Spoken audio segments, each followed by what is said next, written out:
Minulle lasi on filosofinen materiaali.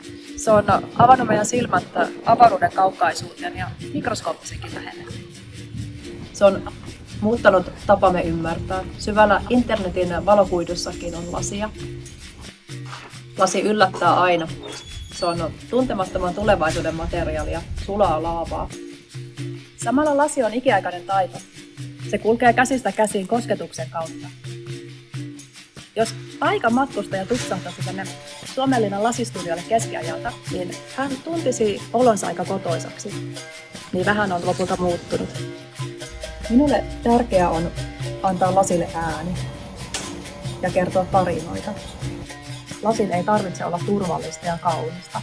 Se saa myös olla vaarallista.